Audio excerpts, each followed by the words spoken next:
복을 잘 비는 게 제일 중요한데, 오늘은 관세음보살하고 아미타불께 기도를 해서 우리 삶을 풍요롭게 만들어가는 거예요. 그래서 이제 우리는 왜 기복하는가? 여러분들 기복 불교가 제일 중요해요. 이것이 안 이루어지면 그 다음 단계를 넘어갈 수가 없어요. 그래서 이제 여러분들 이제 사는 동안 누구나 파도를 만납니다. 그랬네요. 그죠? 갑작스러운 병, 경제의 흔들림, 관계의 이별, 예기치 못한 사고. 그때 마음은 먼저 이렇게 외칩니다. 살려주세요. 도구살이해라 그랬어요. 도와주세요. 구해주세요. 살려주세요. 이뤄주세요. 이렇게 꼭 기도하라고 그랬어요. 여기서 우리가 흔히 기복이라고 부르는 것은 단지 복을 달라고 조르는 얕은 행위만은 아닙니다. 그랬네요. 기복은 고통받는 중생이 부처님과 보살님께 손을 뻗는 것, 또는 첫 번째 인연입니다. 중요한 건 그 손짓이 어디로 자라는가입니다.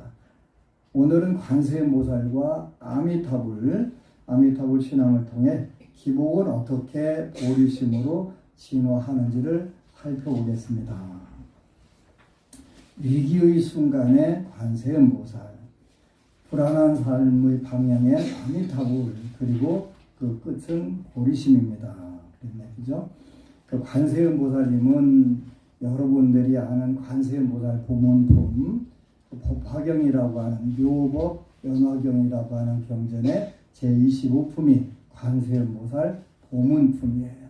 거기에 보면 32가지 모습으로 나타나면서 여러분들이 원하는 부분들을 다 구제를 해주신다. 이렇게 써 있어요.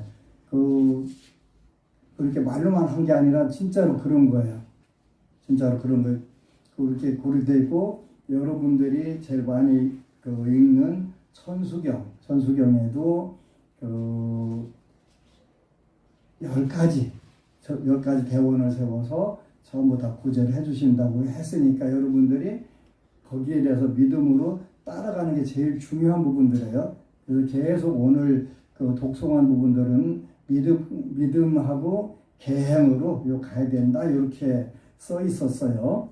오늘은 잠깐 앞에 보면은 7가지 깨달음의 가지의 경은 약사경의 근본이 된다고 그랬고, 734쪽을 보면 여기는 이제 담장 바깥 경이라고 하는 경이 나와 있어요. 요 734쪽 요 경은 담장 밖의 경은 치장경의 원문이에요. 가장 기본되는 텍스트예요. 그리고 앞에 위품에 있는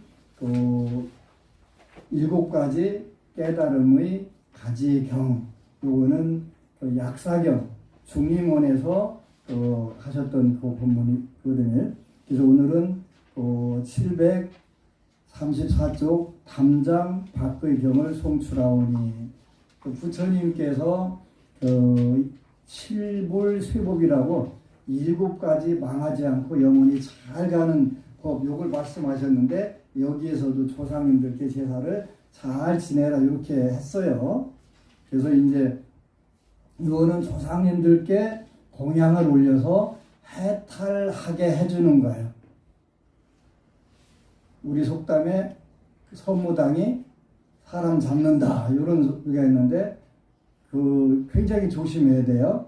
그래서 이제 우리가 사는 시대는 말법 시대, 오탁악세가 돼가지고 자기가 본 게 전부라고 생각을 해가면서 그걸로 방송을 하는 경우가 있는데, 요 경전에 보면은 이 경전을 근거로 해서 오늘날 조상천도라든가 요런 불공이라든가 요게 이루어지는 거예요. 요 경전을 중심으로 해서. 이거 굉장히 중요한 부분이에요. 근데 초기 경전에는 부처님께서 육도를 전부 다 말씀하시지 않았어요. 영가에서 돌아가신 분들은 무조건 다 뭐라고 표현했냐면 아귀, 배고픈 귀신이다, 이렇게 표현을 하셨어요. 그래서 지옥, 악의 축생, 요걸 우리가 악도 세 가지 악한 세상, 살기가 힘든 고통스러운 세상을 지옥, 악의 축생으로 표현하셨는데, 여기 담장 바깥에 나오는 요 배고픈 귀신들, 아귀는 전부 지옥, 악의 축생을 다 통틀어서 말하는 거예요. 이건 초기 경전의 논장, 청정노론이라든지 이런 곳에 정확하게 나오는 부분들이에요. 그러니까 어느 분들이 와가지고 부처님이 영가를 천도할 수 있는 부분들은 악이만 된다, 지옥은 안 된다, 이렇게 얘기를 자꾸 해요. 왜 그러냐면 잘못된 스님들 이야기를, 모르는 스님들 이야기나 모르는 분들 이야기를 듣고서 그게 전부인 줄 알아서 그래요. 그렇지 않아요.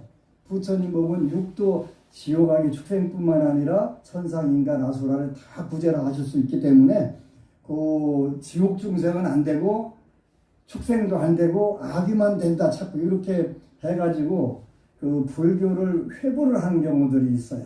그런데 여기에서 나오는 악귀는 청정도론이라든지 초기 불전 경전 논장들을 보면 지옥, 악의 축생을 다 대표하는 용어로 악이라고 하는 어느 용어를 쓰셨다, 이렇게 나와요. 이렇게 부처님은 악의 세계만 천도할 수 있다가 아니라 지옥, 악의 축생뿐만 아니라 천상, 인간, 악귀를 전부 다 구원해 주신다, 이런 뜻이 들어있어요. 그래서 초기 경전에 나오는 악귀는 그 세 가지를 다 포함한 거다. 배고픈 귀신만 구제할 수 있다가 아니라 다 할 수 있다, 이렇게 꼭 여러분들 기억을 해야 돼요. 인터넷에서 부정확한 정보를 듣고 부처님은 지옥 축생은 안 된대, 나한테 와서 따지는 부자들이 있었어요. 누가 그랬다고, 어느 스님이 그랬다고, 그 스님이 불교 공부를 제대로 안 한 거예요. 미안하지만 안 한 거예요. 모르는 거예요. 어쩔 수 없어요. 그죠? 그래서 제발 담장박경에 나오는 악귀는, 여긴 원래 악귀라고 나와요. 악귀는 정확하게 지옥, 악귀, 축생 세 곳에 있는 악도를 대표하는 용어로 썼다. 꼭 이렇게 기억을 하셔야 돼요. 담장 밖의 거리, 저 1절이네요. 모퉁이에 있으면서 가신 친지들이 자기 집을 찾아와서 문기둥에 서 있나이다. 담장 밖의 거리, 모퉁이에 있으면서 가신 친지들이 자기 집을 찾아와서 문기둥에 서 있나이다. 무슨 뜻이냐면 부처님하고 생년 어르신에 똑같이 태어난 분이 있었어요. 부처님 당시에. 누구냐면 마가다국, 그 당시 G1에 해당하는 G2는 마가다국하고 코살라국이라는 두 나라가 있었는데, 그 중에서 G1, 오늘날로 말하면 미국, 그 나라의 왕이 누구였냐면 빈빈사라 대왕이었어요. 마가다국의 왕. 이분이 생년월일시가 부처님하고 똑같았대요. 그래서 부처님은 담마라자, 법왕이 되셨고 진리의 왕이 되셨고, 마가다국의 빈빈사라 대왕은 전륜성왕이 된 거예요. 그 당시 지구의 최고 권력자니까 전륜성왕이 된 거예요. 전륜성왕이 부처님을 엄청 시리 좋아하시고 잘생기고 봐야 되는데, 부처님이 너무 잘생기셔가지고 빈빈사라 대왕이 누가 계속 이렇게 하다 보는데 누가 지나가는데 너무 잘생긴 거예요. 그래서 저분 모셔와라, 수행자 시절에. 그래서 불러다가 내가 마가다국 판결 줄게, 나랑 같이 왕 하면 안 될까? 싫은데요. 그랬더니 그러면 성불 도를 이루시고 나서 나한테 처음 가르쳐 주세요. 약속하세요. 그래갖고 약속을 해가지고 이제 최초로 생긴 절이 중림정사잖아요. 빈비사라 대왕이 저준 저서 헌납하신 절이 빈비사라 중림정사란 말이에요. 근데 이제 빈빈사라 대왕이 악몽을 꿨어요. 담장 바깥에서 막 전생에, 엄청 시리 전생에 친척들이 배고프다고 홀랑 먹고 와서 막 대모를 하는 거예요. 근데 무슨 뜻인지를 몰라. 그래가지고 석가대중께 가서 내가 어젯밤에 이런 꿈을 꿨는데 여기 해몽 좀 해주세요. 그랬더니 이제 과거에 엄청나게 여러 부처님 전에 석가모니 부처님이 이제 수행을 하고 계실 때, 그때 이제 공양을 올리라고 했는데, 공양간에서 1000명이 공양을 하다가 이제 제일 처음에 하나씩 집어먹어보니까 되게 맛있는 거예요. 게다가 이제 바늘도둑이 소도둑 되잖아요. 그래가지고 요 1000명이 계속 딴짓을 하는 거지. 나중에는 돌려가지고 이제 먹고 횡령을 해가지고 그 당시 이제 아귀로 빠져가지고 엄청 오랫동안 고통받은 거예요. 그 당시 이제 제자들을 단기 출가했던 제자들이 1000명이 있었는데, 그 1000명은 부처님 당시에 삼가섭이라고 하는 가야가섭, 나제가섭, 오르빈나가섭이라고 지난번에 인도 갔을 때 우리가 붓다가야, 그 동네 원래 이름이 가야라고 그랬잖아요. 거기서 제일 세력이 있고 그 당시 자리를 완벽하게 잘 잡고 있었던 종교 제자가 가야가섭이었는데, 그분들 삼형제가 거느리고 있었던 제자가 1000명이라 500명, 300명, 200명. 그때 이제 전생에 같이 부처님 모시고 수행했던 제자들이에요. 그래서 완샷에 1000명이 부처님 제자가 됐잖아요. 거기다가 이제 그래서 1250일이 됐단 말이에요. 근데 요분들 단기 출가할 때 서빙을 하던 그분들이 전부 다 악의로 빠져가지고 근데 이제 뭐라 그랬냐면, 아무 때고 네 친척이 전륜성왕이 될 때 그때 너희들은 해탈을 받을 거다. 전륜성왕이 빈빈사라 대왕이었던 거예요. 빈빈사라 대왕 꿈에 나타나가지고 우리 좀 구제해줘. 그래서 담장밭 거리 모퉁이에 있으면서 가신 친지들이 영가들이 조상님들이 악의로 빠진 조상들이 자기 집에 어디요?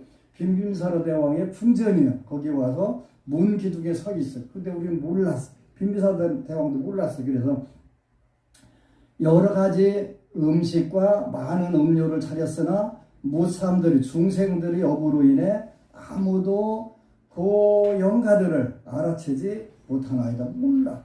근데 이제 부처님 계셨을 때 이제 여러분들 계잖아요. 빈빈사라 대왕이 여러 가지 음식, 많은 음료를 차려놓고 신나게 먹고 띵까띵까고 해도 몰라. 본인들만 먹을 줄 알지. 그래서 아무도 영가들을 알아채지 못하나이다. 몰랐어요. 연민에 가득 차서 가신 친지들에게 제철에 정갈하고 훌륭하고 알맞은 음식과 음료를 헌금하오니, 요거는 이제 그래서 그러면 어떻게 하면 돼요? 그때 부처님께 여쭤보니까 부처님과 제자들에게 공양 준비해서 올려. 그래가지고 이제 그 다음날 공양을 잘 차려가지고 부처님과 스님들이 공양을 하셨어요. 근데 이제 그 공덕으로 이제 아귀를 면한 거예요. 근데 그날밤 또 꿈을 꾸세요. 이번에도 와서 스티쇼를 하는 거예요. 전부 다 홀랑 먹고서 스티쇼. 부처님께 다시 가서 영가들이 와가지고요, 아직도 그렇고 막 하고 있어요. 옷을 해줘야 되는데 깜빡했네. 깜빡한 게 아니라 옷을 해줘야 돼.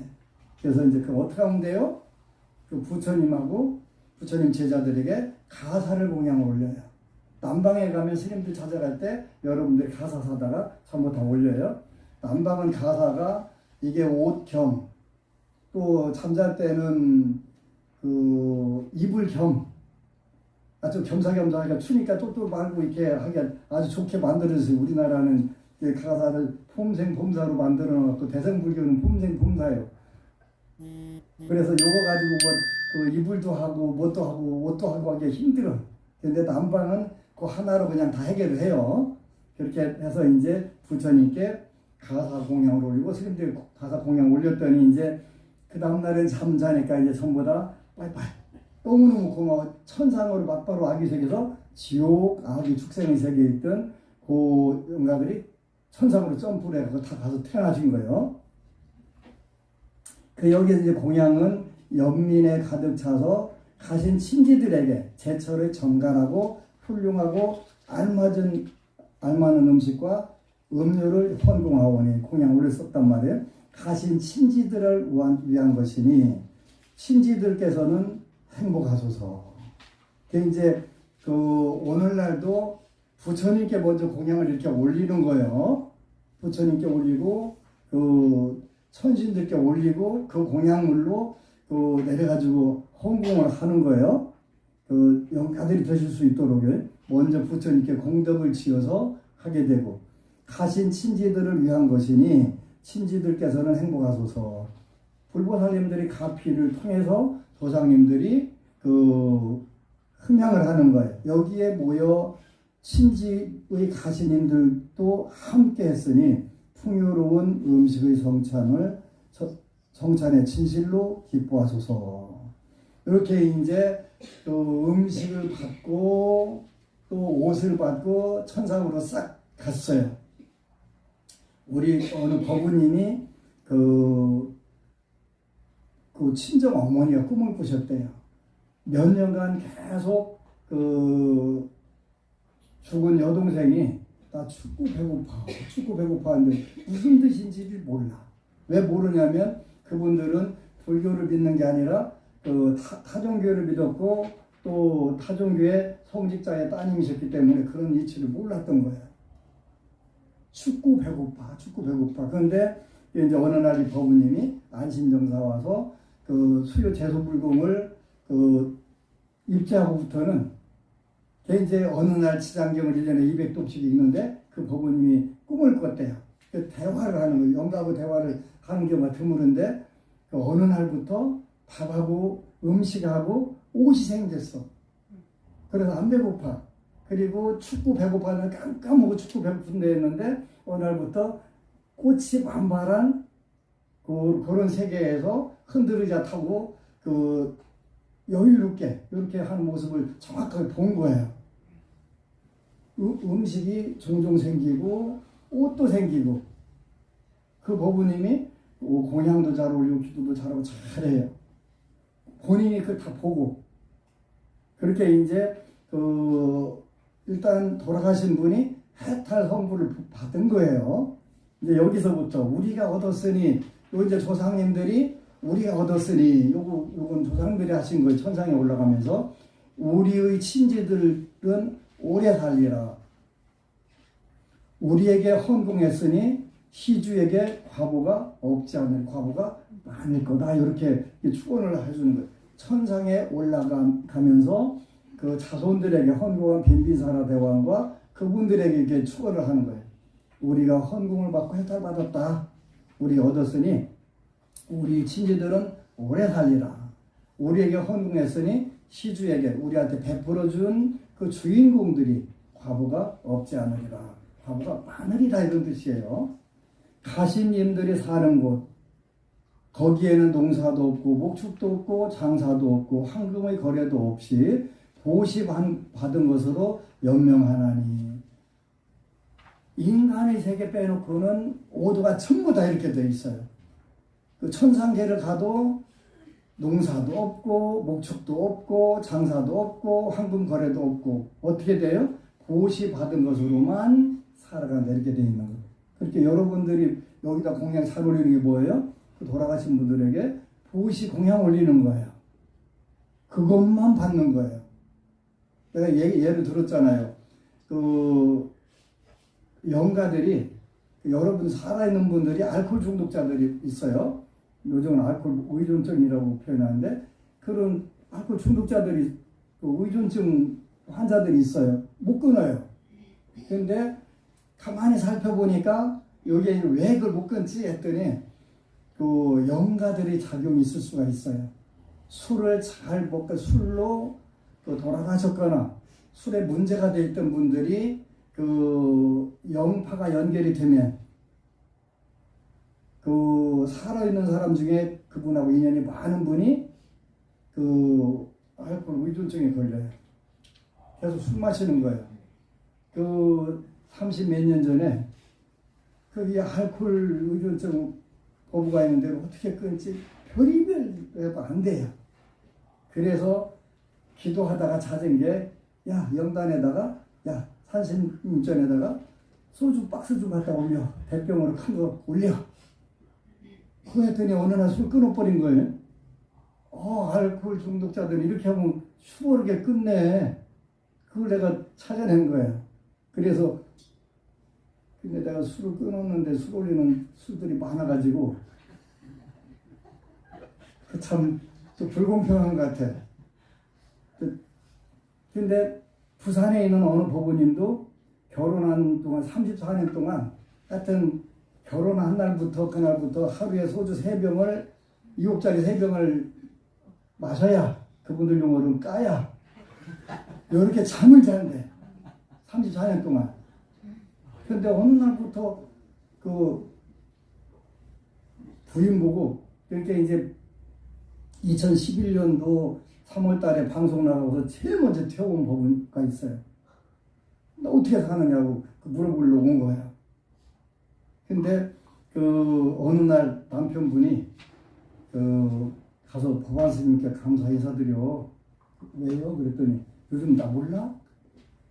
보니까 어느 날부터 술을 안 마시는 거예요. 근데 술 마시면 어떻게 하냐면 소주 3병은 지가 먹고서 잠 깰 때까지 졸려 죽겠는데 못 자게 하고서 잘라고 하면 두들겨 갖고 못 자게 하면서 그 잔소리 한 얘기 또 하고 언제까지? 술 깨는데 그게 새벽 5시네. 5시까지 계속 리바이벌 하는 거게 미치고 바짝 뛰는 거지. 그러고 나서 또 반드시 출근을 하는 거예요. 그 제정신 아니거잖아요. 근데 어느 날부터 본인이 기도하다 보니까 남편이 술을 끄는 거예요. 술 끊었으니까 빨리 가서 고맙다고 인사해. 그러면서 요 거사님이 하루에 지장경을 2독 읽는데 왜 그러냐 했더니 한 독은 기본이고 한 번은 보너스를 하나 더 읽게 된다고 나는 업을 좀 많이 친 것 같다고. 그래가지고 그 집안이 천상이 됐어요. 술 먹는 사람 술 끊으면 천상 되잖아요. 그래가지고 그래서 술 올리라고 하는 거예요. 술 좋아할 때 같아서 얼마나 좋았겠어요. 참, 홀이 된 거예요. 그래서, 요거는 요렇게 끓으면 되는구나. 쉬운 거네. 이렇게 올리면 하여튼, 술은 먹는 게 고역스러워야, 안 받아야 끊어지는 거예요. 태국에도 그런 신도가 있었어요. 모부님이 하루 종일 일을 하는데, 그 일하는 이유가 뭐냐면 저녁 때 오늘은 안주 뭐하고 소주를 어떻게 마실까지 밤새도록 그게 그냥 그렇게 저녁 때 되면 설렌대네. 그렇게 막 좋을 수가 없대요. 생각만 하면 막 온몸에 환희가 돌고 그래가지고 그냥 밤새도록 술을 먹는 거야.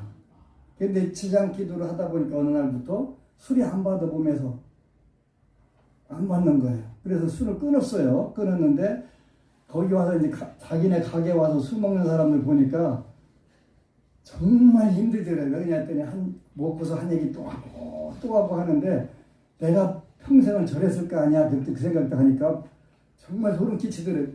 본인이 그대로 한 거예요. 본인이 한 발짝 물러서 보니까 그게 다 보이던 거예요. 술 끊는 것도 본인 힘으로 안 되니까 지장경 읽으면서 그렇게 공양 올리면서 하면 수월하게 해결된단 말이에요. 하나하나 임상을 해가지고 다 성공을 한 거예요. 근데 여기 6절도 굉장히 중요한 거예요. 가신님들이 사는 곳은 농사, 목축, 장사, 거래 이런 게 없대는 거예요. 오직 자손들이. 근데 그분에게 온 술 먹는 영가가 아니 주전공장도 널렸고 술 창고들도 널렸는데 거기 가서 먹으면 되잖아. 그런데 왜 거기 가서 안 먹고 꼭 누구한테 인연 있는 사람한테 실려갖고 그러는 거야? 네 번째 구절이 바로 그거예요. 보시 받은 것만 이거 당신 겁니다라고 딱 정해줬을 때만 그게 인지가 되는 거예요. 그 영가한테. 굉장히 중요한 거예요. 지난 대충 때도 일패 한 장에 1,000원씩 했는데 돈 좋아하는 내가 법안선이 미친 것도 아니고 저거 뭘까 하는데 돈 좋아하는 내가 그 외에 1,000원을 받아. 근데 영가들 하나라도 더 위패서 붙여주라. 기도할 때 누가 생각이 나서 하나 써줘. 그러면 그분이 해탈 선고를 받는 거예요. 보시 받은 것만 이건 당신 이름으로 1,000원 내고 위패 붙였어. 당신 거야. 그러면 그 영가는 여기 들어와서 공양 받을 수 있는 보시 받게 되는 거예요. 헌금 받는 거예요. 그래서 그걸 내가 해주는 거예요. 나는 사실은 살아있는 여러분보다 영가가 좋아요. 왜냐면 영가는 거짓말 안 하거든. 여러분들 환경에 따라서 거짓말 할 수 있어요. 그리고 그 믿음을 배신할 수도 있고 있어요. 근데 영가는 그렇게 하질 않아요. 인과법에 의해서 하기 때문에 요 보시 받은 그것만 가지고 연명할 수 있어요. 천상계에 가도 똑같아요. 그래서 자손들이 천상계에 갔으니까 더 이상 제사 안 지내도 된다? 이렇게 생각하는데 천만의 말씀? 만만에?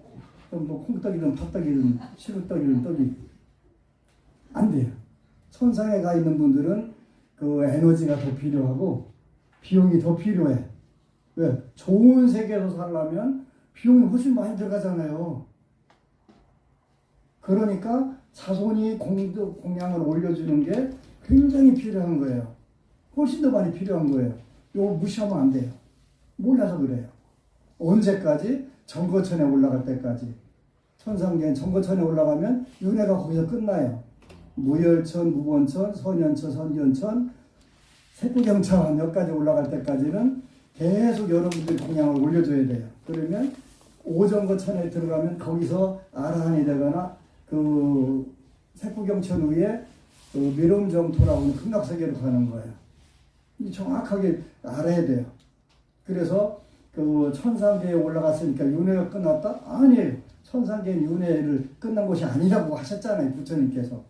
비용이 더 많이 필요한 거예요. 물가가 비싼 데 가서 좋은 데서 잘 누리고 살려면 비용이 더 필요하지 공짜로 살 수가 없잖아요. 이 이치를 정확하게 아는 게 중요한 거예요. 보시 받은 것으로 연명한다. 아니 널려있는 게 밥이고 식당인데 아무 데나 가서 먹으면 되지. 그게 안 되는 이유는 이건 당신 몫입니다. 이렇게 했을 때만 그게 인지가 되는 거예요. 알 수 있는 거예요. 영가들은. 그렇게 하지 않으면 절대 몰라요. 그래서 그 시제도 지내주고 자손 못도 돌아가신 영가를 위해서 천도제도 지내주고 초파일날 지내서 그 도리천으로 보내고 백중 때 다시 초청해가지고 그 더 빵빵하게 그 드시고 해서 다시 보내드리고 계속 그러는 거예요. 물이 높은 곳에서 떨어져 계곡으로 흐르듯 이처럼 참으로 보시가 이루어졌으니 가시님들을 위해 유익한 것입니다. 굉장히 중요한 넘치는 강들이 바다를 채우듯이처럼 참으로 보시가 이루어졌으니 가시님들을 위해 유익한 것입니다. 우리가 보시하는데 제일 좋은 복전이 일단은 세 곳이 있다고 그랬어요. 현실적으로는 세 곳이에요. 그래서 첫 번째가 보은전, 조상님들이에요. 부모님들과 조상님들 그리고 불보살님들은 보은전에 들어 은혜를 갚는 거다 이런 뜻이에요. 은혜를 갚는 거예요. 남방에 가면 태국, 미얀마, 스리랑카에 가면 거기는 무조건 남자로 태어나면 3개월 이상 가서 절에 가서 머리 깎고 수행을 해야 돼요. 왜 그러냐고 그랬더니 왜 해야 돼? 그랬더니 그 어머니 딸을 10개월 동안 태안에 그 임신해서 그 길러서 낳아준 공덕을 갚는 가장 좋은 방법이 3개월간 절에 가서 기도하는 거래요. 그래서 그래 해주는 거더라고요. 3개월 이상 그 금생의 어머니를 위해서 그 기도를 하는 거예요.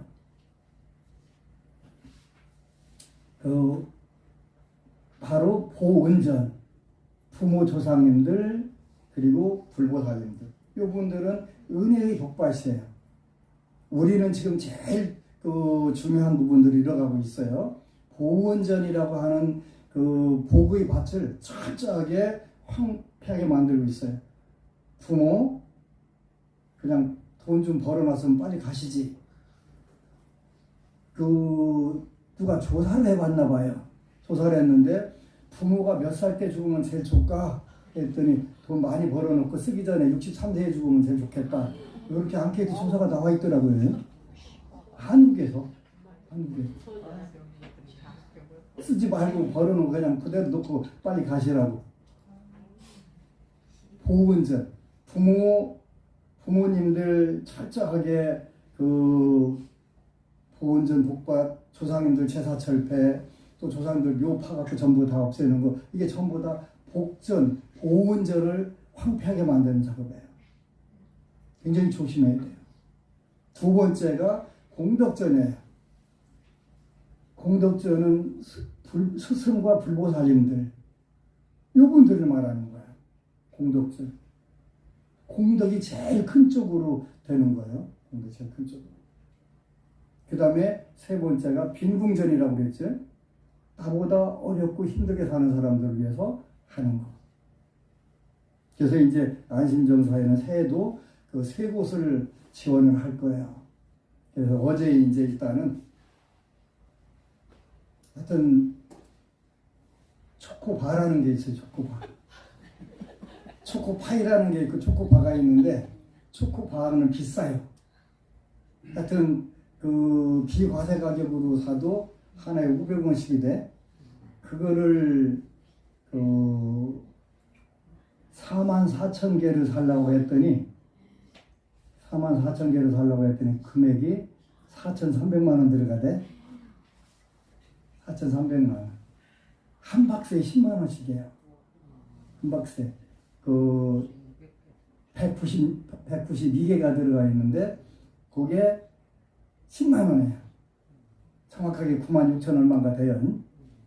그게 이제 4천 몇백만 원에서 일단 1차적으로 이제 군부대 그 분기별로 11,000개씩 들어가요.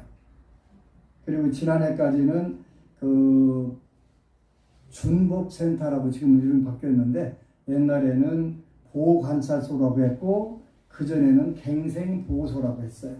그거는 출소한 분들이 재범하지 않도록 잘 관리하고 도와주는 그런 데인데 지금은 준법센터, 그전에는 보호관찰소, 그전에는 갱생보호소 이렇게 이름이 바뀌어왔는데 여기에도 작년까지 40톤 쌀 공양미 40톤을 제공을 했었는데 원래는 올부터는 어려울 것 같습니다라고 법무부 범죄예방정책국에다가 통보를 해줬어요. 우리가 쌀 재고량이 많지 않습니다. 그래서 못 해드릴 수도 있습니다라고는 통보를 했어요. 그런데 아무래도 해야 될 것 같아요. 그래서 이제 거기하고 또 이제 군부대 하여튼 법무부 본방국 이런데 이제 그 다음에 지자체에 공양미 나가는 거 올해도 해야 될 것 같아요. 이렇게 넘치는 강들이 바다를 채우듯 이처럼 참으로 보시가 이루어졌으니 가시님들을 위해 유익한 것이다. 돌아가신 분들, 영가들에게도 유익하고 그것이 살아있는 여러분들에게도 엄청 유익하고 여기 이제 나에게 베풀었다, 나에게 선행을 했다. 그들은 나의 친구, 친지 친구 그리고 동료였다라고 예전의 유익한 기억을 새기며 가시님들에게 헌금해야 하느니라. 이제 서로 축원이 받거니 하는 거예요. 그죠? 그들은 나의 친지 친구 그리고 동료였다라고 예전에 유익한 기억을 새기며 가시님들에게 조상님들, 부모 조상님들께 또 인연 있는 영가들에게 저하고 이제 불공을 천도제를 지내거나 여러 번 지내게 되면 여러 번 지내는 이유는 아까 뭐라고 그래서요? 천상계 다 올라갔다. 끝났다가 아니라 거기는 비용이 더 많이 들어간다. 체류 비용이 많다. 고급 생활이니까요. 그러니까 더 해야 된다. 더 해야 되는데 이분들한테 하게 되면 이분들이 반대로 여러분들을 도와줄 수 있는 부분들이 굉장히 늘어난다. 늘어나는데 오늘 또 아침에 어느 법부님이 얼마 전에 기도를 하는데 이런 분이 생각났어요. 이분이 오셨어요. 이런 분 왔네. 그런데 그 얼마 전에는 그 대전에 어느 분이 불공하는데 그 인연이 별로 이분들하고 인연이 있는데 친인척이 아닌 분이 들어온 거예요.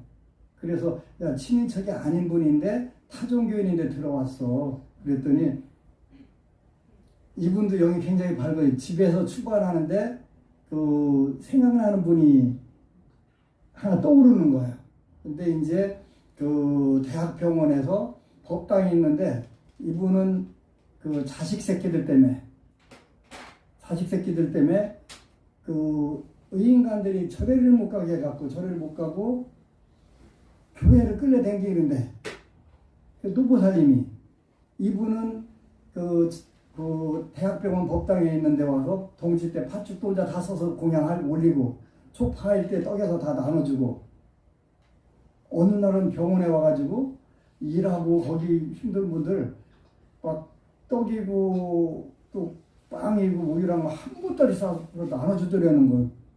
몰랐대. 왜 그랬더니 본인이 암에 걸려서 죽을 날이 가까운데 돈은 있어. 근데 그냥 어차피 뭐 자식 새끼들한테 다 먹고 살 만한 거 필요 없으니까 그 돈 갖다가 복이나 시사도 전부 다 어려운 사람들 다 나눠주고 복지고 한 거예요.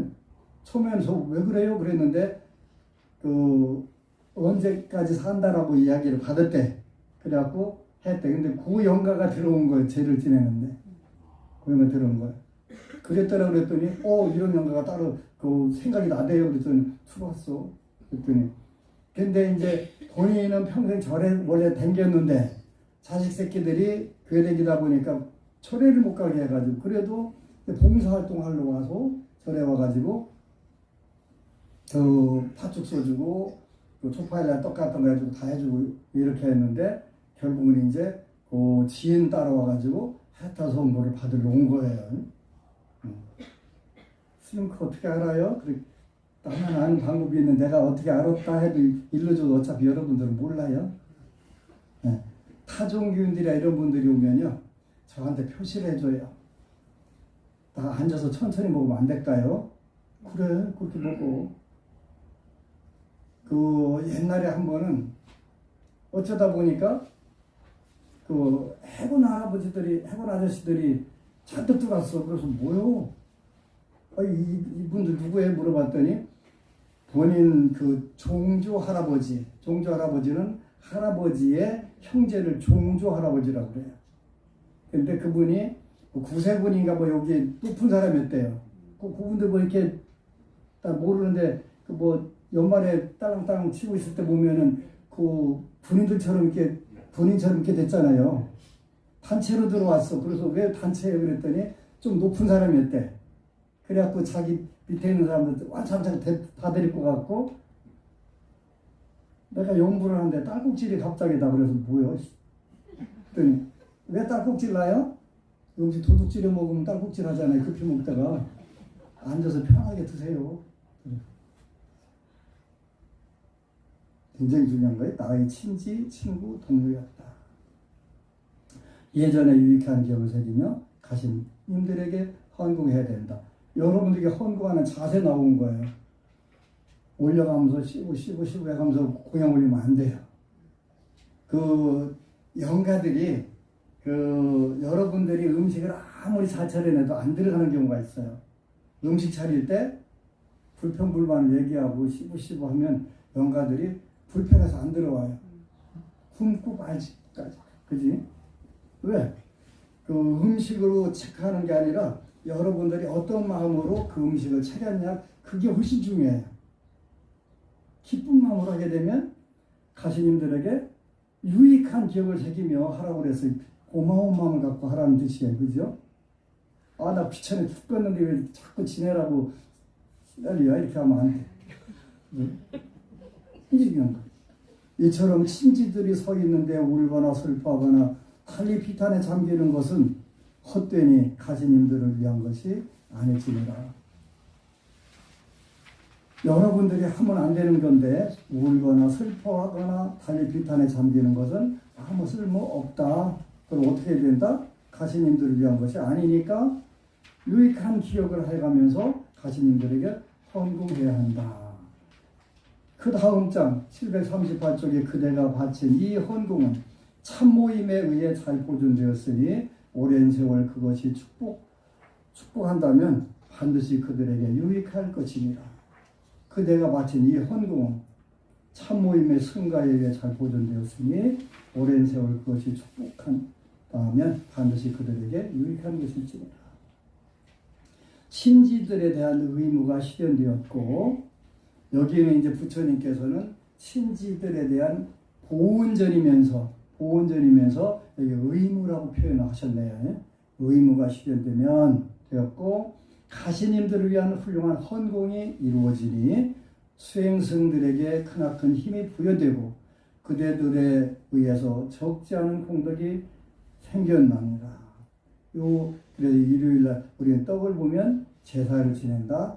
굉장히 중요한 부분들이 이런 부분들에 의해서 이루어지는 거예요. 그리고 이제 가시님들을 위한 공덕 회양을 송출하오니 제가 얻은 이 공덕을 가시님들에게 회양하니 세상을 하직한 님들에게 행복이 깃드소서. 요렇게 이야기들 여러분들이 가져가서 읽으세요. 그러면 여러분들이 마음이 다 통해서 세상을 하직한 님들에게 행복이 깃드소서. 그러면 세상을 하직한 사람들이 행복이 깃들지 않은 분들도 많이 있다는 뜻이네요. 그죠? 지옥 가기 축생에 가신 분들, 해탈을 못한 분들은 이때 힘들고 어려운 거예요. 이렇게 해탈하도록 자꾸 도와주는 거예요. 제가 얻은 이 공덕을 가시님들에게 회양하니 세상을 하직한 님들에게 행복이 깃드소서. 제가 얻은 이 공덕을 가시님들에게 회양하니 세상을 하직한 님들에게 행복이 깃드소서. 이렇게 자꾸 축원을 해주라는 거예요. 이 경전에는 정말 많은 여러분들이 살면서 가장 좋은 기도문들이 들어있어요. 고귀한 부의 개송을 송출하오니, 그런 얘기죠. 열애에 대하여 흔들리지 않는 믿음을 확립하고 고귀한 님들이 사랑하고 칭찬하는 계행을 지키고 참 모임에 청정한 믿음이 있어 올곧은 통찰이 있다면 그는 가난하지 않다고 일컬어지니 그의 삶은 헛되지 않으리라. 슬기로운 자라면 깨달은 님들의 가르침을 새기면서 믿음과 계행과 확신을 갖추고 가르침의 통찰에 전념해야 하리라. 이렇게 쭉 나오니까 이제 가지고 가서 한 권씩 가져가서 집에다 갖다 놓고서 수시 때때로 읽으세요. 여러 가지 여기 좋은 구조들이 오늘 많이 나와요. 안심정사는 꼭 3귀 5개, 또 오늘 8관 재개까지 독송을 했어요. 그래서 스님 왜 그 계율에 대해서 그렇게 심각하게 맨날 말씀하세요? 이렇게 나오는데 764쪽에 보니까 5개를 지키면 5개가 뭐예요? 한번 앞에다 이제 다시 한번 볼까요? 5개가 뭐냐? 그렇게 되면 762쪽에 5개 첫 번째 살아있는 생명을 죽이는 것을 삼가는 학습 계율을 지키겠나이다. 살아있는 생명을 죽이는 것을 삼가는 학습 계율을 지키겠나이다. 그런 얘기죠.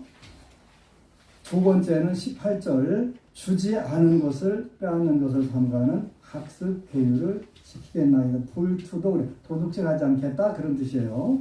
세 번째는 19절 사랑을 나눔에 잘못을 범하는 것을 삼가는 학습 계율을 지키겠나이다. 간음하지 않겠습니다. 사음하지 않겠습니다. 그런 뜻이에요.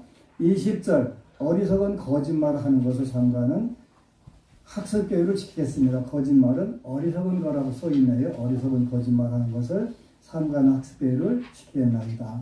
21절 곡주나 과일주 등의 식이 있는 것을 취하는 것을 삼가는 학습 계율을 지키겠습니다. 여기는 곡주, 과일주. 부처님 당시에는 이 두 가지가 주류였어요. 지금은 화학주, 소주도 여기에 들어가는 거예요. 여기는 소주는 곡주나 과일주 안 들어가니까 그거 마셔도 될까요? 아니에요. 화학주도 들어가요. 요걸 오계라고 하는 거예요.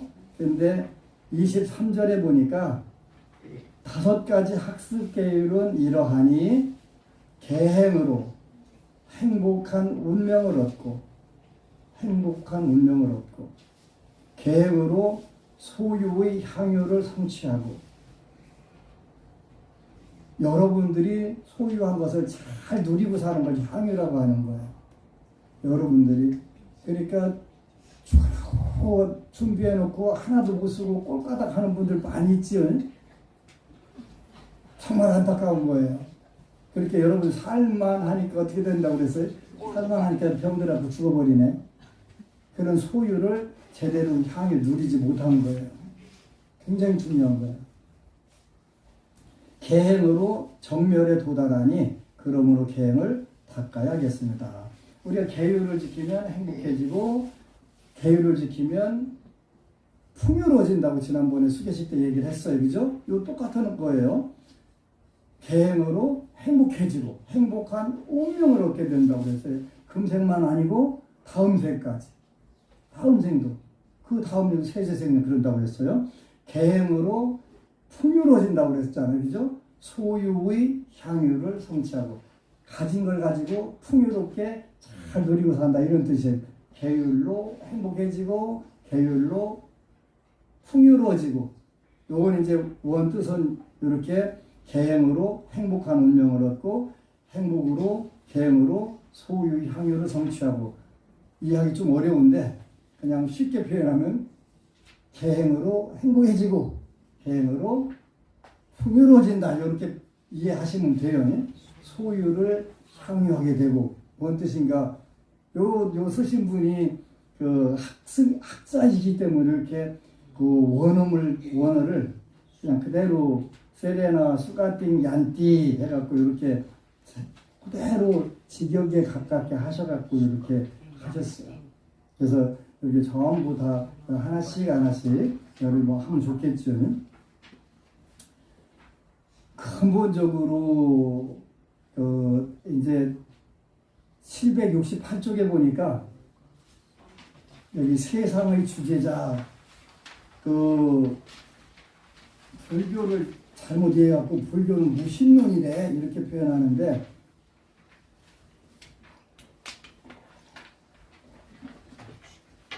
불교는 무신론이래 이렇게 표현할 때 무신이라는 뜻은 신이 없다는 뜻이 아니에요. 내 운명을 좌우하는 그런 외부적인 존재가 없다 이럴 때 무신론이라고 하는 거예요. 화엄성중의 대표적인 부분만 나와도 화엄경의 그 세주묘원품에 나오는 신들이 39분이 나와요. 여러분들이 대광광불 화엄경 여기 볼 때 주산신, 주수신, 주가신, 주약신 하고 그런 분들이 39분의 신이 나와요. 요분들은 물론 보살지에 올라서 여러분들이 소원을 성취시켜 줄 수 있는 호법, 법을 지키는 분들 말하는 거예요. 그리고 한국에 와서 그 화엄성중 기도가 몇 분이라고 그랬죠? 104분. 104분으로 그 확장이 돼요. 복덕신부터 해서 여러 신 전부 다 있고 화엄경 그 세주묘품에 나오는 분은 39분 그리고 화엄성중대화에 풀로 나오신 분은 104위 이렇게 되는 거예요. 신이 없다 무신론이다 할 때는 내 운명을 쥐었다 폈다 하는 신 그런 분이 없다. 여기 보면은 내 운명은 내 거다라고 써 있어요. 본인이 짓고 본인이 받고 전부 다 그런다고 그랬지 남이 짓고 내가 받는 그런 법은 죽었다 깨어나도 없다라고 써요. 없다. 없어요. 그런 법은. 그래서 그 어부의 주인이면서 어부의 상속자이면서 전부 다 본인이 다 짓고 받고 다 한다고 그랬어요. 그래서 그런 내 운명 여러분들이 사주팔자 너는 생기게 좀 재수없게 생겼으니까 지옥에 가. 너는 내가 보니까 이쁘네. 또 천상가 그런 신이 없다는 뜻이에요. 그건 당연히 없어요. 여러분들이 잘생기고 못생기고 한 것도 누구 탓이다? 여러분들이 만드는 거예요. 복은 뭘로 나온다고 그랬어요? 복은 색신으로 나온다고 해서 색신에는 뭐예요? 우리 몸을 말하는 거예요. 색수상행식이니까 색수상행식에서 복을 지으면 외모로 나타나요. 외모로 나타나는데 적절하게 이뻐야 돼요. 여기는 뭐 여러분들이 적절하게 이쁜 분들만 있네요. 빼어나게 이쁘면 골치 아파요. 빼어나게 이쁜 사람들은 어디서 왔다고 그랬어요? 아수라. 여긴 아수라 출신이 없어요. 괜찮아요. 아수라 출신은 여자는 엄청 이쁜 미녀로 태어나고 남자는 부락부락 개떡같 흔한 형태로 나온다고 그랬어요. 아수라는. 여기는 뭐 남성분들도 아수라 출신 없네요. 굉장히 중요한 거예요. 그래서 그 색신으로, 부처님은 색신을 완성하기 위해서 그 삼아승기법을 수행을 하시고, 그 다음에 백대겁에 뭘 했냐면 30 이상 80 그 종호를 그거를 만드는데 백대겁 더 걸린 거예요. 그래서 어떤 불상을 보거나 사람들이 전부 다 공양을 올리고 그 복덕과 지혜가 부족된 거예요. 여러분들도 보니까 전부 색신이 굉장히 훌륭해요. 복을 많이 싣고 온 거예요. 그래서 이제 그 외부 스님들이 안심정사 행사 올 때 꼭 묻는 게 있어요. 안심정사는 신도들을 외모 보고 뽑냐 그러고. 아니에요. 복덕을 많이 갖추고 있는 분들이 오고 또 세세생생 이 복을 잘 가지고 갈 분들이 오기 때문에 그런 거예요. 그 다음에 우리가 지혜로 짓는 복은 법신을 이루는 거예요. 법신. 그래서 그 반드시 그 얘기해줬지. 미국에 1920년대부터 40년대까지 모델이 하나 있었는데 어떤 모델이었냐면 손만 모델. 요 매니큐어 장사를 하려면 이 모델을 써야 돼. 그분 손을 딱 보여줘야 장사가 돼. 물건이 팔려. 손만 모델. 요새 뭐 보니까 요즘은 모르겠는데 전에 보니까 뭐 아름다운 갈색 머리 하면서 찰랑하는데 그거 염색약선 광고하는 거였던가? 그거는 머리만 모델이잖아요. 머리카락 가지고. 그리고 어떤 분은 스타킹 선전할 때 다리만 모델 있잖아요. 그지? 스타킹. 그런 거 있대. 근데 이제 그 손만 모델의 전생을 그 에드가 게시가 본 거예요. 도대체 왜 저 모델이 손을 써먹어야 그 영업이 되고 물건이 팔리나. 근데 전생에 보니까 이 손만 모델이 그 전생에 사찰에 공양간에서 평생을 살았대요. 그래서 그 다음 생에는 그 허드렛 일, 험한 일을 많이 해가지고 손을 이쁘게 타는 거예요. 손 이쁜 분들은 전생에 공양간에서 했다고 생각하는데 안 이쁜 사람들은 안 했구나 이렇게 생각하시면 돼요. 그러니까 자기가 어떤 전생에 특별한 부분으로 공덕을 지은 부분이 있으면 그렇게 이제 그 되는 거예요. 아까 이제 스타킹 그 광고할 때는 어느 분 다리를 써야 그 모습을 보여야 된다고 그랬지. 근데 이 에드가 게이시의 윤회의 비밀에 보면 굉장히 무서운 얘기가 나와요. 어느 분이 다리가 불편해요. 다리가 차이가 나 한쪽이 더 길어. 그러니까 걷기 힘들어. 근데 그분은 저녁에 보니까 발로 지나가는 사람마다 최다 때려가지고 민폐를 많이 끼쳤대. 그래가지고 다음 생에는 그 다리로 업을 못 지게 하려고 한쪽이 좀 더 길어가지고 균형을 못 맞추니까 못 때리는 그걸로 업을 못 지게 한대. 근데 어느 분은 전생에 금생에 눈이 너무 이뻐. 눈만 보면 사람들이 다 반해. 근데 어느 분은 눈이 안 이뻐. 그래 봤더니 전생에 그 눈으로 그 남을 시기 질투를 많이 했대. 그게 내 얘기가 아니고 에드가 케이시가 쓴 책인데 우리나라는 그 책이 한 번 나오고 단절됐어요. 지금부터 한 40년 전에. 왜 됐냐고 그랬더니 그 책이 그 기독교 선교하는데 그 막대한 피해를 준다고 그래서 어느 큰 교회에서 판권을 사버렸대. 그래갖고 그 책이 못 나온 거예요. 에드가 케이시라고 하는 분이 예언한 걸 전부 그 페이퍼를 그 지미 서미나라라고 하는 심리학자가 다 정리해서 낸 거 있는데 요즘도 그 에드가 케이시 그 이야기를 그 기독교적 관점에서 이렇게 해가지고 나온 게 있었던 것 같은데요. 근데 그 에드가 케이시는 교회 일요학교 성경 교사였는데 본인이 그 이게 윤회가 왔다는 거를 그 살면서 엄청나게 스트레스를 받았대요. 근데 체면 상태에서 전생 얘기를 해주는 거예요. 전생 얘기를 해주는 거예요. 그래서 이제 전생에 어디서 어떻게 해가지고 수행을 했었던 적이 있다. 그 자기 거 찾아내고 이렇게 해가지고 두 가지를 일러주는데 하나는 그 피지컬 리딩이라고 해서 그 육체적으로 어떤 과물을 지어서 금생에 어떤 업을 받는다. 이런 부분들이 있더라고요.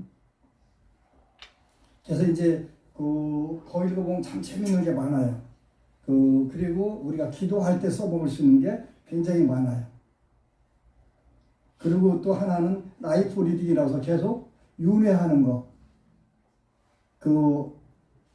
본사령 어느 신부가, 어부가 천주교 학교를 중학교 때 다니는데 그 당시 외국인 그 신부가 왔을 때요. 그래서 이제 그분한테 물어본 거예요. 죽으면 예수님이 재림할 때 그때 다시 와서 다 불교말로 표현하면 구원을 성부를 받는다고 했는데 그럼 그 사이 어디가 있어야 돼요? 죽어서 어디가 있어요? 물어봤대. 중학교 1학년 때. 그때 그 신부님이 굉장히 똑똑한 분이었어요. 모르잖아요. 본인도 안 가봤고. 그래서 대답을 상수야 네가 커서 한번 연구해봐.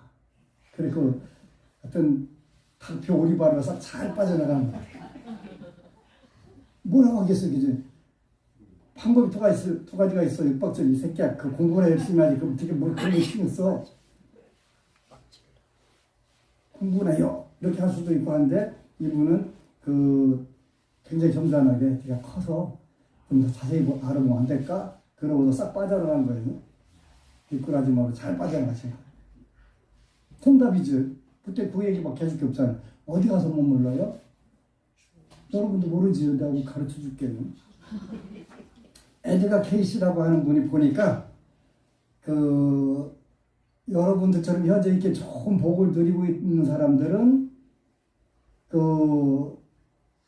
좋은 세계 공간에 가 있는데 갔다가 좋은 환경 때만 태어나.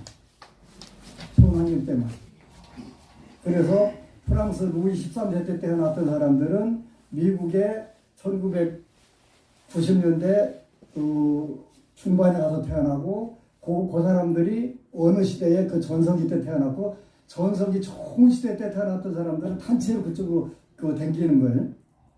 근데 전쟁이 일어난 전쟁 마당에서 지지고 묵던 사람들은 그런 세계만 찾아댕겨가면서 태어나. 근데 이게 부처님 말씀에도 정확하게 맞아요. 이숙과라고 하는 그 받아가지고 똑같은 환경, 살생을 좋아했던 사람들은 그 살생을 좋아하는 환경에 태어나. 그래야 그 살생을 할 수가 있잖아요. 그리고 그 생각을 가지고 있어가지고 살생을 하기에 편하고 좋은 환경을 만들어갖고 태어나는, 전쟁터 와서 태어나고 살생이 많이 일어나는 데 가서 태어나는 거예요. 여러분들은 복을 짓고 계속 그렇게 사막도를 면하겠다고 늘 기도를 하니까 지옥의 축생이 안 태어나겠다고 하면서 거기에 맞는 복을 짓는 거잖아요. 이렇게 그 복을 가지고 그 단체로 태어나는 거예요. 그쪽에 가서. 이 전부 그렇게 태어나더라는 거예요. 그런데 에드가 케이시가 본 거하고 부처님 말씀에 그 오종인과 정확하게 맞아 들어가요. 그 어떤 업을 지었느냐에 따라서 그렇게 여러분들이 도둑질을 하지 않고 경제적 정의를 늘 실천하고 살으니까 어떻게 돼요? 사기도 안 당하고 좋은 세계로 그 경제적으로 풍요로운 세대, 돈을 잘 벌고 잘 누릴 수 있는 소유물을 풍요롭게 누릴 수 있는 세계, 그렇게 그대로 점프해서 태어나는 거예요. 이렇게 전부 이게 정상과라고 하는 건데, 정상과, 그 등육과, 이런 부분이, 등육과는 같은 심성을 가지고 태어나는 게 등육과고, 그 환경을 만들어가는 게 정상과고, 이렇게 딱딱 태어난단 말이에요. 굉장히 무섭더래요. 그래서 우리가 인과가 어디 있어 그러는데 인과 있다니까요. 여러분들은 누가 뭐라고 하나 말거나 그냥 우리는 부처님 제자니까 인과 믿고 오기 삼기 오기 하고 이렇게 하자 이렇게 하면 돼요. 누가 뭐라고 하거나 그런데 재수 없는 사람은 재수 없는 소리만 들어. 그죠? 재수 있는 사람은 재수 있는 말만 들어. 왜? 이걸 우리가 등육과라고 해요. 등육과. 등육과 같은 흐름으로 가는 거예요.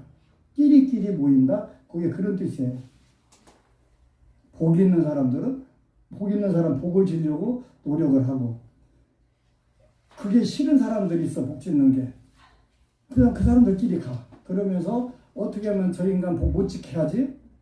그게 또 금생의 임무야, 그지? 그래서 빈곤의 악순환, 또 그 선순환을 시킬 거냐 악순환을 시킬 거냐 하는 것도 내가 정하는 거예요. 내가 정하는. 그런데 업으로 끌려가는 게 너무 커서 각별히 조심은 해야 돼요.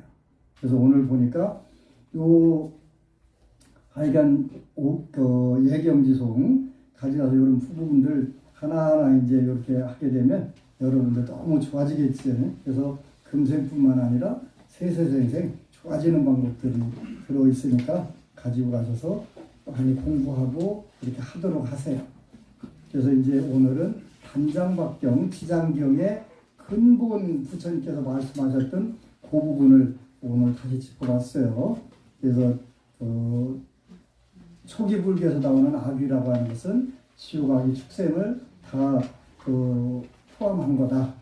꼭 기억을 하고, 부처님은 악이만 지장경이 왜 나와요 그러면 말도 안 되는 거지. 그래서 이런 부분들을 잘 공부하고, 오늘 또 역시 떡을 보면 제사 지내는 것은 안심정사의 가장 중요한 부분이에요. 그래서 조상님께 공양 시식을 올리도록 하겠습니다.